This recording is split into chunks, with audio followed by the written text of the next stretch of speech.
Thank you for that reading. And thank you for welcoming me to your church.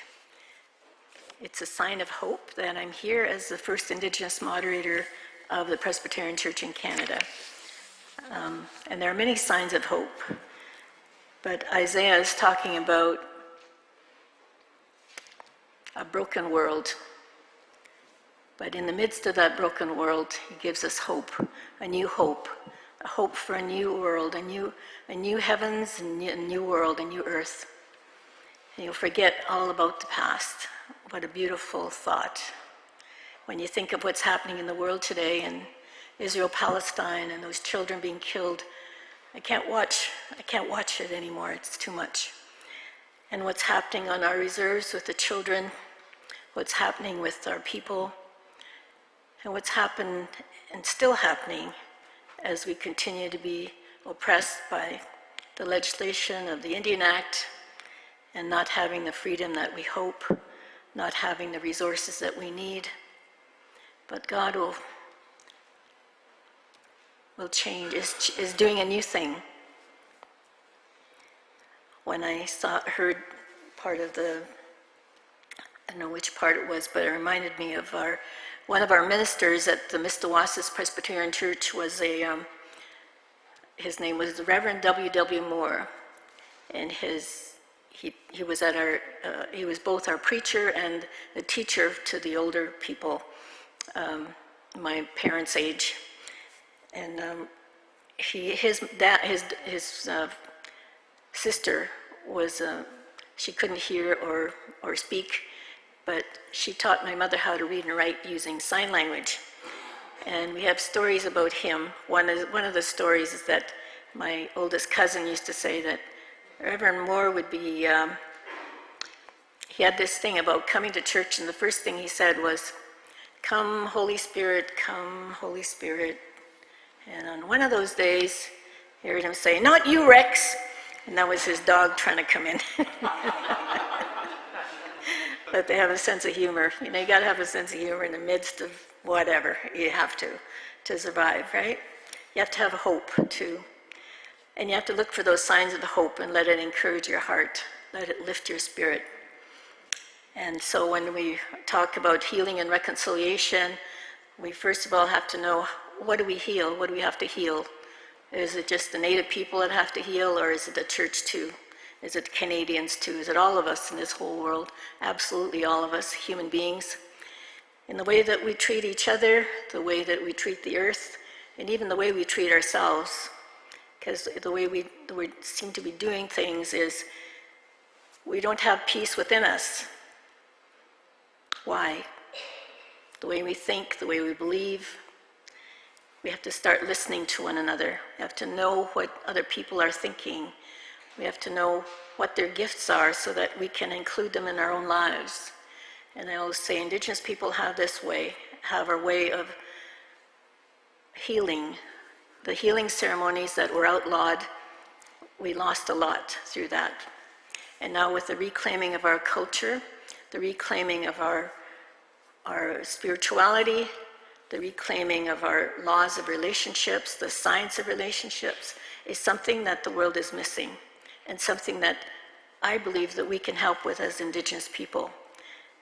Our people learn by listening to the people, listening to the heart, by listening to the trees, by listening to the plants. That's why they knew the medicines. We knew things spiritually. And one of our elders told me once that the Red Nations once had great power, like the White Nations do now. But we blew it too.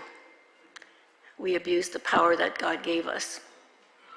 So don't be too hard on the White Nations, because we're no better. We're all human beings, and we got to do our best though. We have to learn to get along. We have to learn to listen to one another. And I regret that the early missionaries didn't listen to our people, maybe it was fear, whatever it was, or maybe it was just they knew better than us, which seems to be the way it was, that we didn't know anything because we were savage and we didn't have the brains or whatever. But there is something there that I think we could have been all in a better place. There might not have been residential schools. We might have been a lot further ahead than we are now, where we're starting to work together with healing and reconciliation. And Isaiah's world was also broken. The people were stubborn. They weren't listening. They weren't listening to God. We aren't listening to God. And we have to, in order to survive, in order to be prepared for that new earth, that new heaven that God is going to prepare for us, in order to be ready. We're being prepared now through this darkness, the darkness of COVID, the darkness of the wars, all these terrible things that are going on in the world. How do we take it? How do we embrace it? How do we live through that? How do we keep our minds from going crazy? How do we keep from crying? How can we learn to laugh? How can we learn to hope? And there are different signs. God always gives us signs. And my signs have, one positive sign for me has been being asked to be the moderator of the Presbyterian Church in Canada. But before that, also being approved when I proposed Hummingbird Ministries, a ministry of healing and reconciliation. Before that, there were signs of more hope. There was, when I was going to University of Alberta, I went through a very hard time. I was learning and finally understanding what was happening in my reserve. My reserve was like a residential school. Nobody was allowed to speak our language. The Indian agent lived there. We didn't have the freedom to be who God made us to be. One thing I appreciate is my parents. My mom was a woman that was, I think, ahead of her time, and she spoke out. She spoke out to her ministers and challenged them, and I didn't know that until after she passed away, that if we only have one God, he said, she asked questions that nobody could answer. And she would, one of her questions was, if there's only one God, and God gave us, Cree people, a language and a culture, or all of us Native people, why then would we dishonor him by throwing it all away? And so she didn't believe that she had to get rid of who she was in order to be loved by God. And my dad, he said, my girl, our people suffer a lot. He said, go get an education. God gave you a good head on your shoulders, is the way he put it. Go get an education, and maybe someday, some way, we'll find a way to help our people in our suffering. And so when I went to U of A, taking Native Studies, it was 4 years of crying, sorrow, understanding, and relating the things I was learning, what was happening with the Indian Act, and what was happening on our reserve. The poverty, the extreme poverty, the rejection, when we finally went to the schools, the racism, always knowing you're going to be at the end of the line, and in the white school, when we started being bused to the white school. And the treatment that the day school teachers gave us, I didn't go to residential school, but day school was no better. Day school, one of the teachers, the first grade one teacher for me was a very large woman with a big voice, and she yelled a lot, and she scared me. And so I think probably I didn't respond to her very well, because before I went to school, Mom and Dad used to play canasta as the fourth hand when my uncle would come visit.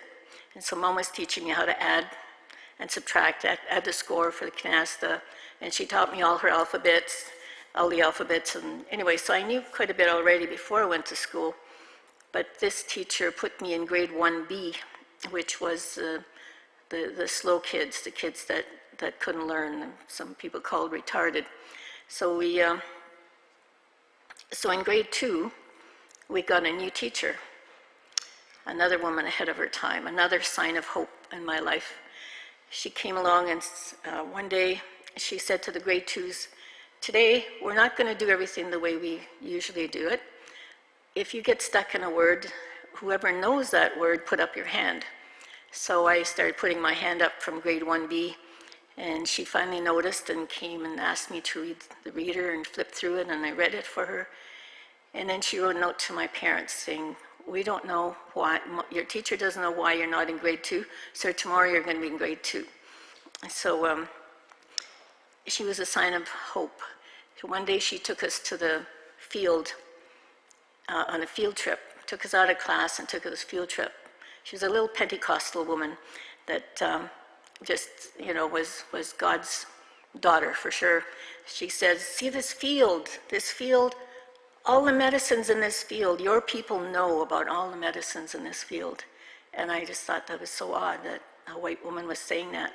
But there are signs of hope, and sometimes when you live in a world of oppression where you're not accepted and people don't care about who you are, and as soon as they find out that sometimes if people don't know you're First Nations, when they do find out, it's, you're treated different. Like when I worked in the oil companies in Calgary, a friend of mine didn't know I was First Nations, and one day we were walking down the street and some native guys are coming down the street with their bottles of liquor and brown paper bags, whatever, kind of staggering down the road, and she says, oh, Mary, what's going on? What do we do? I said, nothing, just keep walking. So we walked, and she was sitting in her apartment, getting ready to go have a game of racquetball or squash, and she starts talking about Indians. And we're not Indians. Columbus made a mistake, you know that, right? He thought he was in India, so we're not Indians. So anyway, but Indian Act called us Indians, that's why. But anyway, so she said, okay, we're going to play racquetball. And finally, I'm listening to her, and finally I said, okay, I won't say her name, but asked her, by the way, you know that I'm Cree, I'm First Nations from Saskatchewan. Oh, not you, Mary, because she didn't see me in that image as a person who was working with her in the same kind of job she was working in an oil company. I'm sorry to say that, but I was with an oil company at once. That was my first job. But yeah, so that kind of thing, coming from that kind of background and being brave enough to say who you are, even in the midst of people who are going to say negative things about you. You have to have hope. You have to have those lights along the way to keep you going. And I'm grateful for those lights. I'm grateful for that hope, that kind word along the way, the teachers that come along.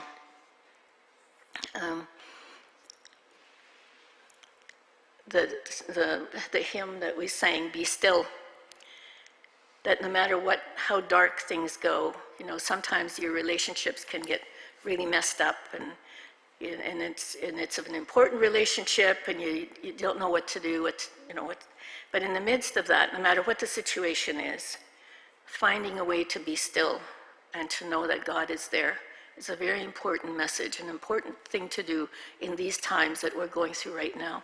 Doesn't matter who we are, we're going through hard times. COVID was the teacher, the elders say, but also because the teacher has taught us how to start working together, how to start sharing. Just listen to the ways that COVID has been a teacher. It's been a very hard time. We went through a difficult time, but we're also learning now to listen to one another, to work together.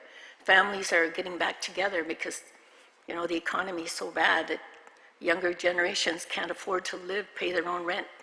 But now, in my family, my granddaughter went back to live with her parents because she couldn't afford the rent in the big city. She had to go back there, but she's finding it okay there. And so families it's good. And I think because in many ways, it's a good thing for families to be together. Farmers used to have, family farms. And now, things have fallen apart. Families have been separated. So I think one of the lessons from COVID is that it's bringing us back together. It's bringing us closer together and learning how to live together and to listen to each other. So, so being at peace with yourself, one of the things that a lot of our people are having trouble with because of residential school is anger. That's a big one.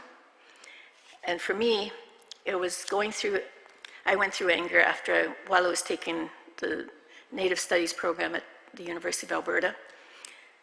And I didn't know what to do with that anger. I was going to, at that time, an Alliance Church in Edmonton, and we had started getting into a circle and having a little Bible studies in a circle before church. And then we got a new minister who came in, and he just took us all out of our circles. He said we didn't need it. That made me mad. And then he came in and just changed everything back to the way it was. And I started getting so angry that I couldn't sit inside the church. There were big doors, and outside those big doors were where the street people sat. And I started sitting out there with them because my anger was not allowing me to come and sit there and be at peace. So I dealt with that anger. I prayed about that anger. What do I do with it? And one day I was reminded of a time when my brother and I were about 9 or 10 years old, and my dad was away working on sugar beets, and my mom had the little ones. She said to me and my brother, "You need to go and see this family across the creek because they lost their grandma. So you need to go and be there for our family." So we went, my brother and I, and it was a little log cabin. In those days, we were still transitioning from, roaming the lands and our teepees and our tents, and, living in this little piece of land that was left over for us. And my dad was really good at building cabins. He could build a cabin in no time flat. But some of the people didn't know how to do that. I think it was my grandpa had taught him all those skills. But this particular little cabin was very, very tiny, and the family lived there. They had no flooring. It was a ground floor, just ground, no boards, and they're also very poor.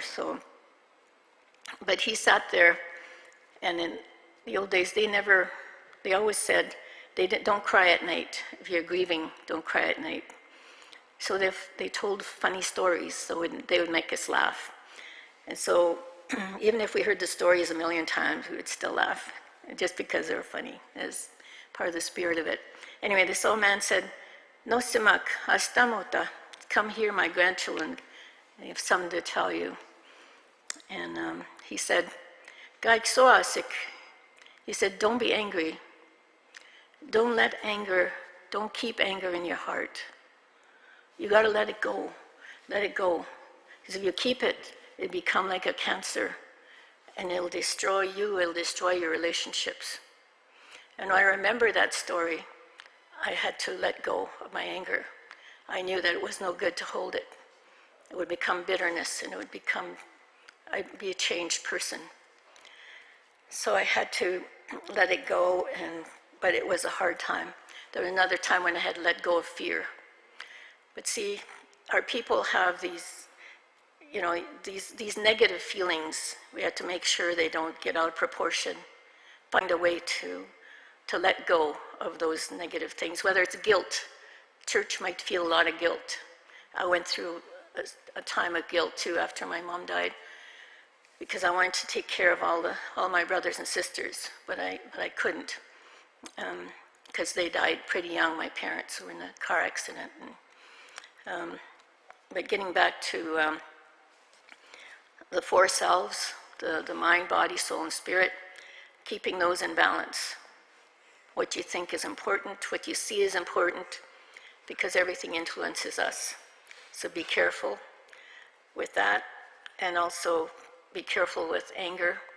And in that time with that church that I was talking about, and coming to terms with my anger, I felt deceived by the church, because I'd learned about residential schools and the way children are treated. But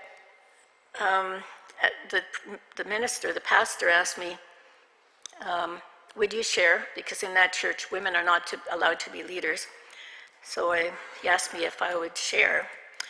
Okay, so I thought, I'm so angry though, but I'm trying to get over this anger. How am I going to say this? So I gave my testimony of how I came to know Jesus and all that. And then I sang this song. It was around Easter. Were you there when they crucified my Lord? Were you there when they crucified my Lord? Hey, hey, hey, hey, hey, hey, hey, hey, oh. There was stillness in the church. Nobody said a word. Even my best friend wouldn't talk to me during the break. But one Cree man from the back said, "It's about time, it's about time." And then at break time, the pastor's brother, who was a missionary in Vietnam, made his way through the crowd to come and shake my hand and tell me, "Way to go, way to go." And I said, "Your brother doesn't think so." She said, "No, never mind, he'll come around." So anyway, that was, it's been a journey, being Indigenous and Christian, being Indigenous and Presbyterian, to be able to say who I am, and to be able to say, this is who I am, this is who God made me, and I'm going to stand with my mom on this. I'm going to, and also learning from both my parents about suffering. And my mom, someone says, be still and know, and that's the other thing I learned from my mom. I came home from school once, and because someone called me a dirty little Indian squaw, and I was crying. I was really hurt by that. And I told my mom, and she was just quiet. And I had my head on her shoulder. I was kneeling on the floor and on her lap, and she stroked my hair. She just stroked my hair, and just kept stroking my hair. And she was silent. She didn't say a word. Her silence was so strong, I had to look up and say, "Mom, what? Mom, what?" And she said, "It's okay that, my girl. Kiaman tanis. It's okay, my girl." I thought, how can that be okay? And she said, "There's only one judge. There's only one judge."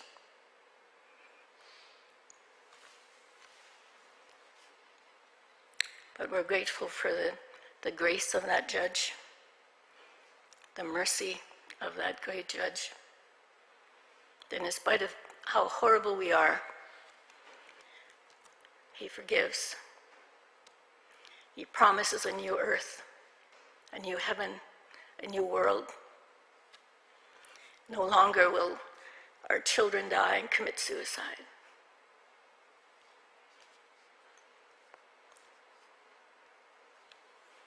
Maybe our water will be clean.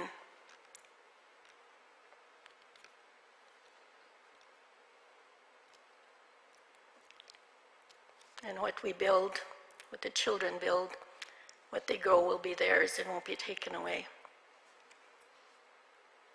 They will each have a place.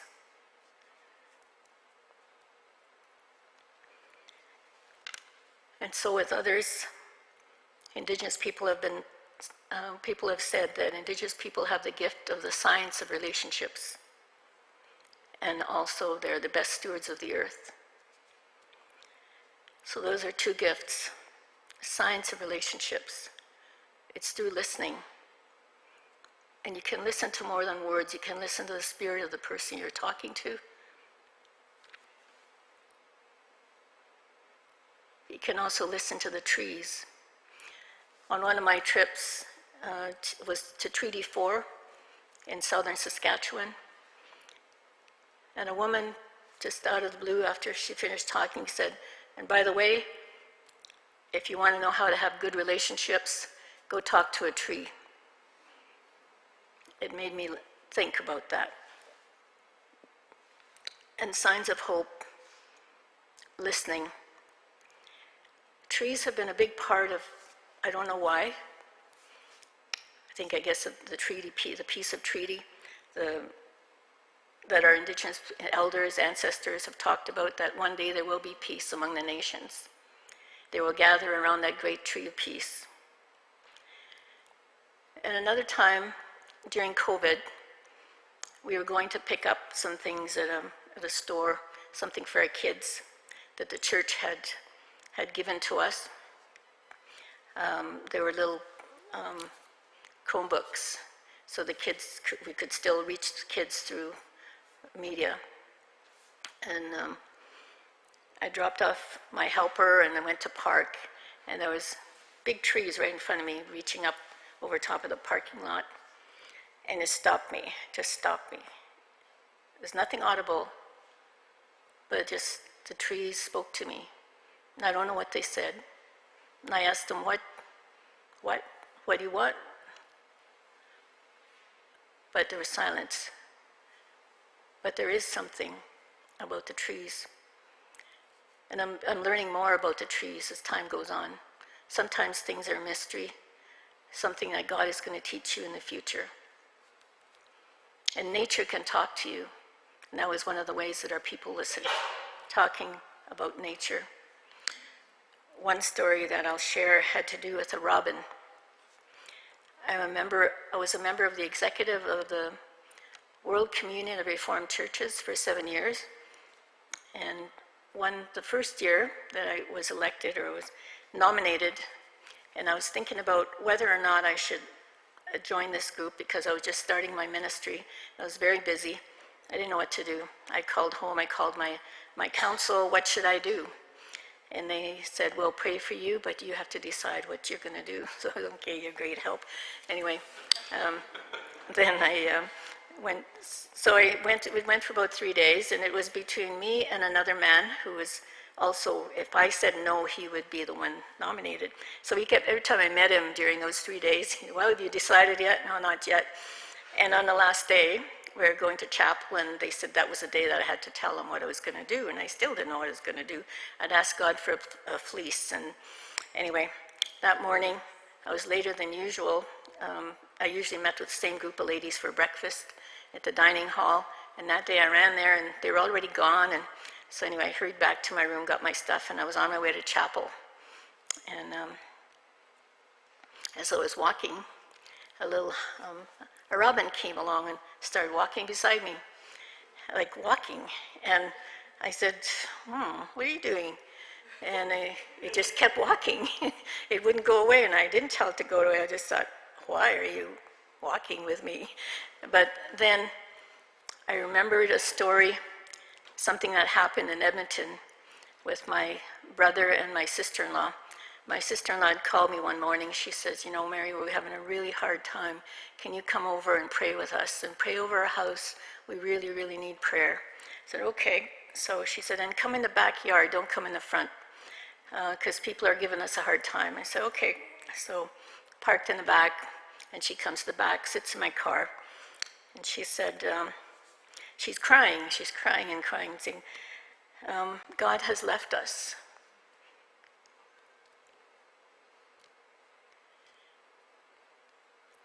I said, no, God doesn't leave you, never will.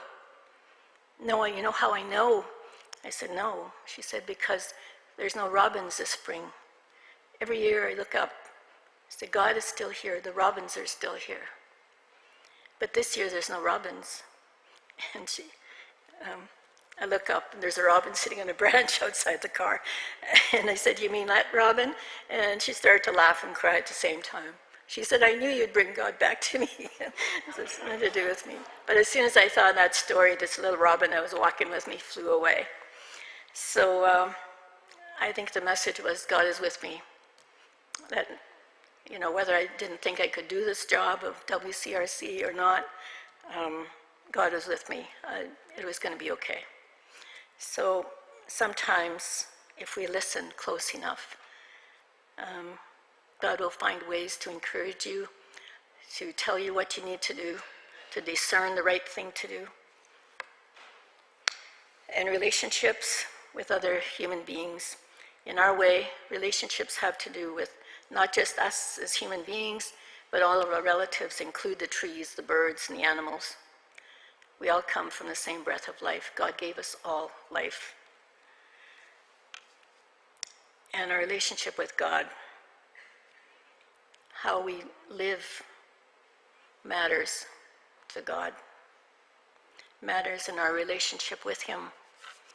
The Spirit of God is great, is mighty, is holy. And never forget that He's always with you. And with the earth, the sadness that's going on there,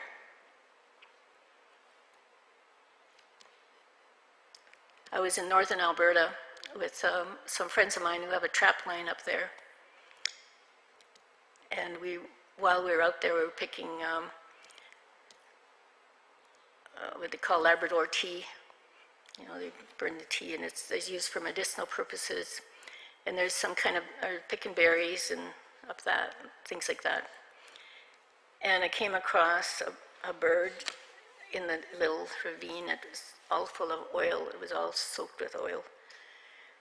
And it just made me cry that they were up there, the family that I was with were up there. They were going to go and they were looking for the Esso field office. And it was in that area that we were. They were giving them a little bit of money for the loss of their income for the few animals that they would get for trapping.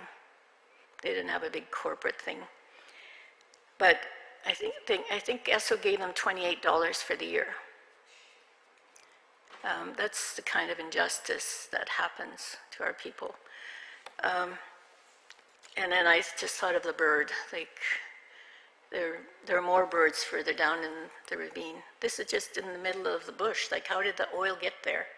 I don't know. Why would they have oil spilled all over? And also the running it near First Nations lands, you know, flooding First Nations lands. It's been happening all the time. All the time it happens. Just do the research, you'll know. Start connecting with First Nations people. Hear their stories, listen to the things that have been happening. The church can help. The church has a say. Your voice matters. For us, it matters to you. It matters to the government. It matters to all of us. You guys have the authority because God is working through you. It might be difficult. Well, we know it's difficult.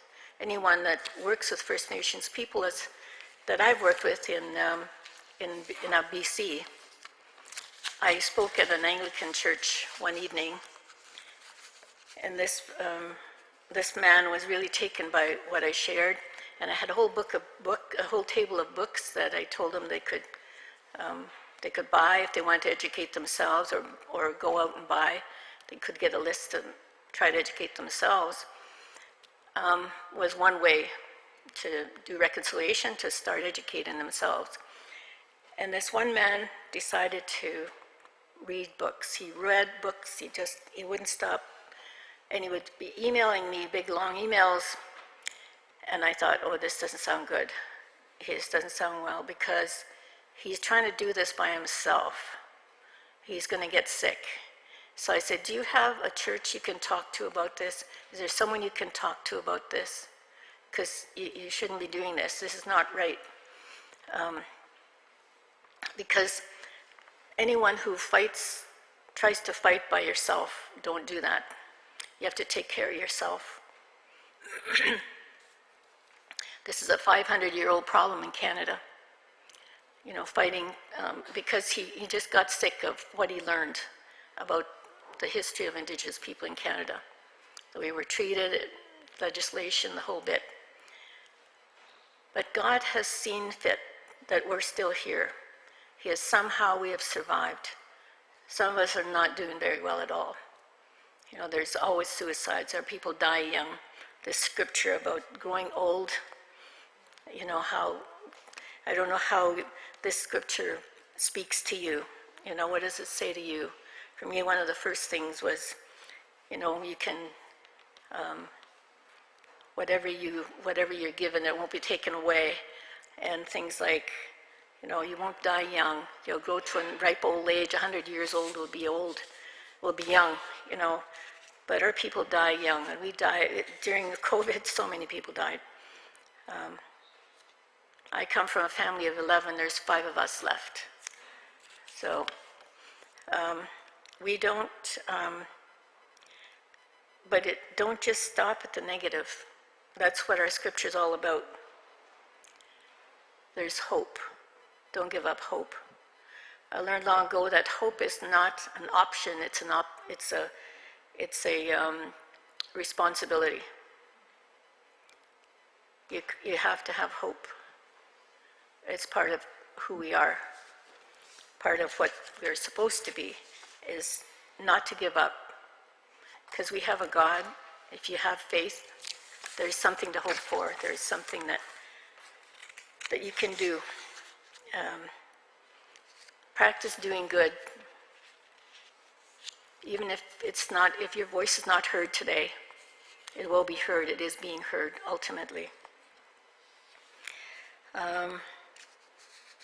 And those signs, nature has signs. Traveling through Alberta between Red Deer and Edmonton is a storm belt. In the winter, there's terrible winter storms. And in the summer, there's really bad electric storms. Those I can live with, but it's those huge clouds that, you think, oh no, a tornado is coming up. But through the electric storms that I've traveled through, I see after, booms and the electricity's going, and then you look up and there's a huge rainbow. It's going to be okay. God is here. God is here. Never mind. Don't worry. Don't worry. That's a big thing, Don't worry. Don't fear. God is here. Another time, in the winter time, they said there's going to be a big storm from between Mistawasset and Calgary in the winter time. And then there was this, supposedly before the storm came about, there's a cross in the sky. Have you ever seen that? I took a picture of it. It was just a really beautiful thing. So watch for those signs, even in the midst of trying times, in the midst of dark times.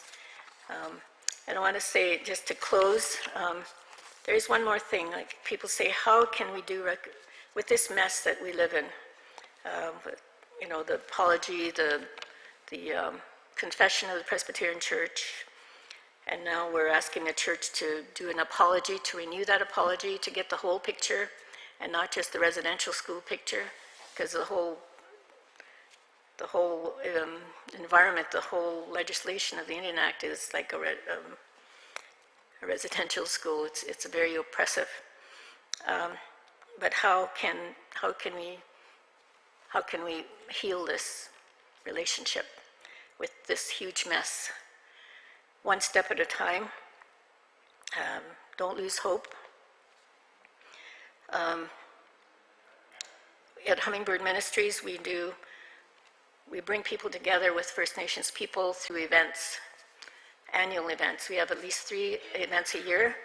We used to have 4, where we invited indigenous people to come and talk, and then we'd invite theologians also to talk at the same thing, to have 4 guest speakers, and then break out into groups to talk about what we learned, to get that conversation going.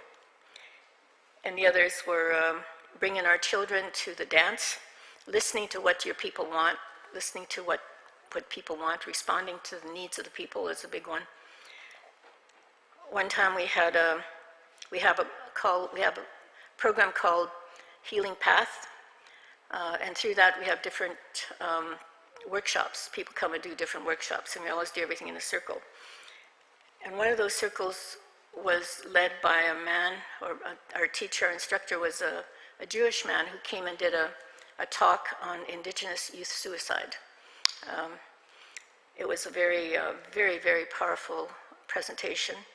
Another time, one indigenous person says, what does the Bible have to do with Native people anyway? So I asked Pat Dutcher-Walls, the incumbent new moderator that's been elected she was our convener at Hummingbird for about 7 years, if she would come and do a workshop, and she did a workshop on a Bible study on Amos, the book of Amos, and how those people were similar to indigenous people.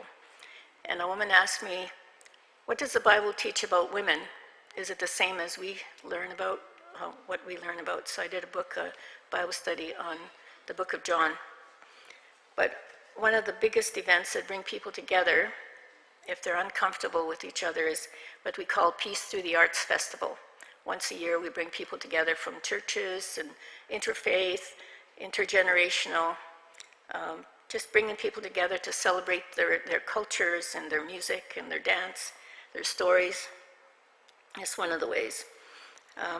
But what I'm doing right now is interviewing indigenous people for a film project I'm doing. I'm doing a documentary. I'm interviewing indigenous elders across Canada, and I think God is always working. Most of my most of my people who asked me to be moderator were from Eastern Canada, and I didn't understand that, but here you are, and I'm very proud to say, I'm very proud and happy to know that, and very pleased with the congregations that I've talked to in Eastern Canada. Most of the invitations that have come from Ontario and Quebec, and have been well informed about the history of Indigenous people. They've been doing their own work and wondering what can we do next. And it's been really enlightening and hopeful for me to see that people out here are really thinking about this and wanting to heal that relationship with Indigenous people. It's very encouraging. It's another ray of light. It's another sign of hope. In the movie, because I'm interviewing not only Indigenous elders but also Presbyterians, I interviewed some of the people who drafted the confession, the 1994 confession of the Presbyterian Church in Canada, and also other Presbyterians. I started interviewing people in 2016, actually. So it's just been a gradual work, and I'm hoping to. And our producer is from Miami. He's a young man from the Methodist Church who is interested in doing movies about social justice things. So we're looking forward to that, and I'd ask you for prayers for that, and for Hummingbird Ministries as we go through these things, because it means a lot more travel, another year of travel for me after this, to be able to reach people. And I hope I might even see you again, if I'm able to reach people here, to interview elders here, because I want to include their voice in this work that I'm doing, to ask them what their legacy is. And it's about the hummingbird and the crane. Hummingbird and the crane, was the legend I was given with my name, Hummingbird. And it's also about how do we build a holy house. But anyway, I'll leave it there. And I know I've given you a lot, it's probably way too much, but thank you very much for listening. God bless you.